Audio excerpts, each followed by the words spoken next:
تعالوا نعمل مع بعض كب كيك الطفولة. كب كيك هوهوز أو هوستس. المقادير بتاعته بسيطة وسهلة. هنيجي نقول بس الأول احنا بنعمل ايه. احنا حشينا الكب كيك كريمة وبنزينه من بره بنوتيلا أو جناش.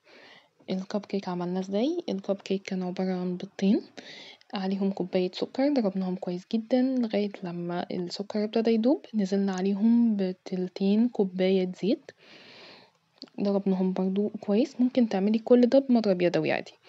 نزلنا عليهم بكوباية حليب، وكان في بره تلتين كوباية كاكاو، وكوباية ونص دقيق، ومعلقة صغيرة بيكنج باودر ومعلقة صغيرة بيكنج صودا، وكنا نخلينهم مع بعض.